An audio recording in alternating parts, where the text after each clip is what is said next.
something I'd be interested in hearing from you guys at the end of this video is just how many of you actually read the FNaF books. No, seriously, at this point, there's just about as many books as there are games, and that's only including the Fazbear Frights series. With over 19 officially released books and a few more down the line, what I find myself wondering on a daily basis is what exactly of them we should be focusing on. For books like the novel trilogy and the survival logbook, it was pretty easy to discern which canons they fit into at the time, but something that hasn't been so cut and dry is Fazbear Frights and Tales from the Pizzaplex. Launching in 2019 and continuing into 2023 with 4 or more books yet to release, we've got a lot on our plate before the release of the Bobby Dot's conclusion in March, so let's dig into the basics. First of all, what I mean by not so cut and dry is that we're still scratching our heads over what of Fazbear Frights was actually canon. According to Scott, the purpose of future books, being the Fazbear Frights series, was meant to fill in things from the past, and to a certain extent, I'd agree it's managed to do just that, with some pretty important reveals about Remnant and how memories work, but this next part is where things get a bit tricky. Scott also stated that while some of the stories weren't directly connected to the games, some were, which throws a whole nother wrench into the equation. What does Scott mean by directly connected? Does that mean the same timeline or just familiar stories? What stories would actually be connected and which ones wouldn't? Let's just say it was a lot, and while we had theorists like MatPat going over individual stories and drawing parallels to things we see in the games, which has certainly helped along the way, what ends up getting largely overlooked is whether or not those stories are just as important as any other game. To kick this off, let's look at each Fazbear Frights individual stories to break them down into what actually matters for the purpose of this video. Since we're dealing with upwards of 33 stories, let's start by clearing out the clutter, which is what I'd like to call filler stories. Basically, every Fazbear Frights story can be broken down by what it appears to be connected to, such as the citrate in the games, which we'll get to later,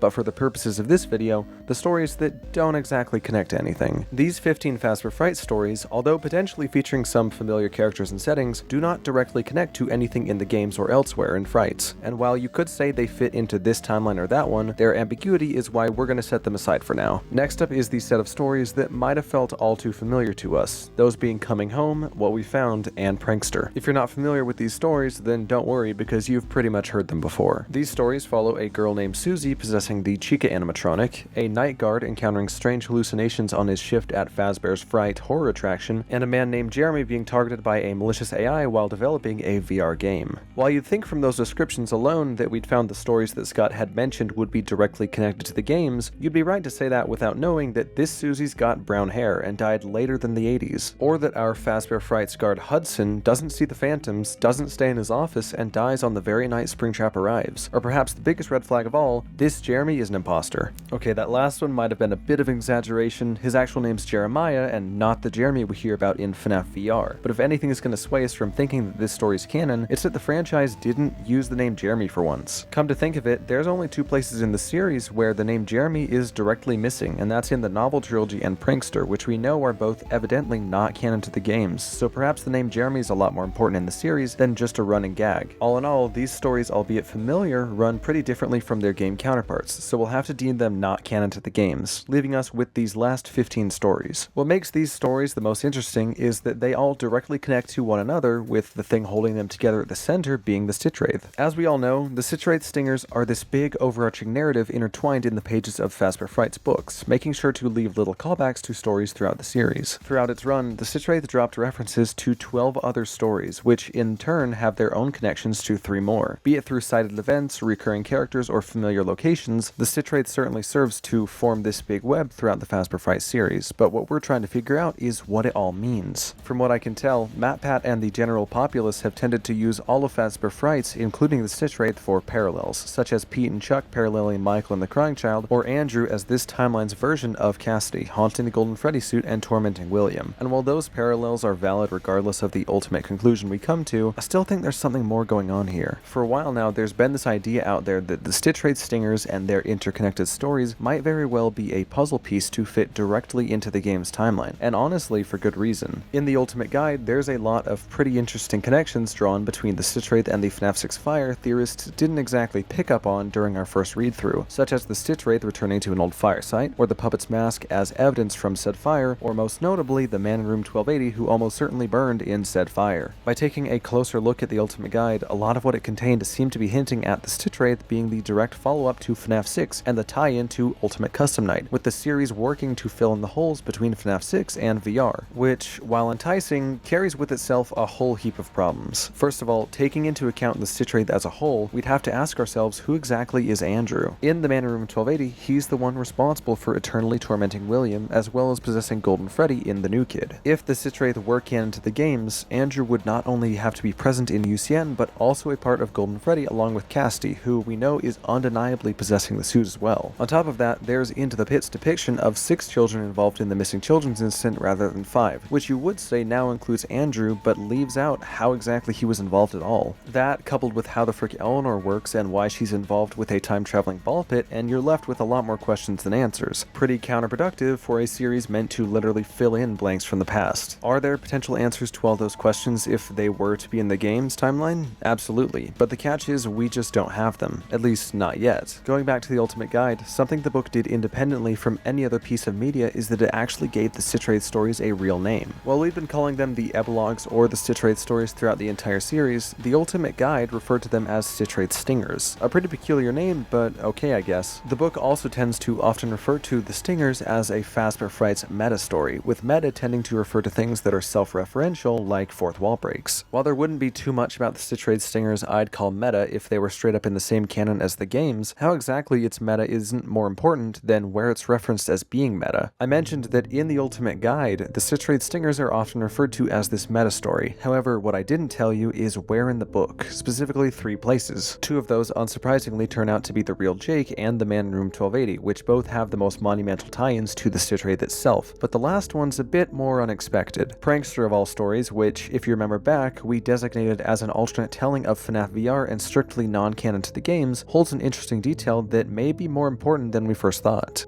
In a new lead section titled Meta Story Clues, some of the story's own details, such as Stinger Moot and Even More Frights, may have implications beyond the plot. Careful readers may want to give these scenes a second look. Bear in mind that this page about Prankster is both the only story to reference the Stitch Wraith while not being connected to it, and the only other reference to a stinger in the entire FNaF franchise, which should be setting off some pretty big alarms. So why don't we dig into those Stitch Wraith clues, Stinger Moot and Even More Frights. If you didn't know, Moot commonly refers to something that is of no practical point or relevance, so by that logic, would the Stitch Wraith Stingers, which appear to have been named Stingers for this very reason, be irrelevant to the actual game's timeline? Well, at the moment there's 2 different ways these Stingers could be moot, so to speak. Let's bring Even More Frights into this, which, if these clues are supposed to be hinting at the Stitch Wraith and Fazbear Frights as a whole, would be referring to Tales from the Pizzaplex, right? If Fazbear Frights was the start of this, then Tales would be its Even More Frights, which appears to hold up according to mentions from Scholastic noting Tales as the follow-up to Frights, which I've been told they only do when what's upcoming is an actual sequel. So that begs an even bigger question: why would Even More Frights matter if the Stingers are moot? Well, here's where we've got 2 options, and we just won't know until Tales from the Pizzaplex has actually concluded. The meaning of these 2 lines could be that perhaps the Stingers are and will always be ultimately moot, with us needing to focus on Even More Frights, aka Tales, rather than the Stingers. Or it could be that for now the Stingers are moot, but Even More Frights may help them make sense. Like I said, I don't know which one is true, and I don't think we'll really know until Tales has fully concluded, but that doesn't mean we can't take a bit of a peek into Tales to see how it's going and how this could work. If we sort all of Tales' current stories into the same categories we did with Frights, we end up with a bit of a different mix this time. We've got our roundup of epilogue, interconnected, and random stories, but this time we're left with one oddball story rather than a few that can't seem to be connected to the games. Frailty's strange for the reason that, unlike any other Tales story, it appears to be directly connected to the Stitch Wraith, and that's all thanks to Eleanor. In the very first Fazbear Frights book was To Be Beautiful, which introduced us to Eleanor, a robot Sarah found in a junkyard that promised to make Sarah beautiful just like she wanted. The only catch was that all that beauty was a skin-deep illusion caused by one of Eleanor's remnant pendants, and when Sarah accidentally lost the pendant, she also lost the illusion and slowly crumbled into a pile of junk. Now, almost 3 years later in Frailty, we've got a girl named Jessica who's made of junk and possesses a remnant pendant and has nightmares about a metallic figure trying to wrench the pendant away from her. What's so fascinating about this story is that so far it's the only one with real connections to the Stitch Wraith. One of Tales' interconnected stories, The Bobby Dots, had a draft of it read out quite a while ago, and only recently was the story updated, with certain new details confirming that without a doubt, certain stories take place within the actual Mega Pizzaplex from Security Breach. I know this whole time we've sort of been juggling how to take Frights and whether or not it's actually important, but if there's one thing I can assure you, it's that Tales, at least some of its stories are confirmed to be in the game's timeline. In future Tales stories, make sure to keep an eye out for any of these locations mentioned, which should indicate that the story is taking place in the Mega Pizzaplex, which we all know and love to run around for 2.5 hours. I'd love to say that Frailty, the only Stitch Wraith story in Tales, is mixed up in these stories that we know are connected to the games, finally making the stingers not moot, but I can't say that because it's not true. If the stingers are truly meant to be in the games, we haven't seen it yet from Tales, and if you want my opinion,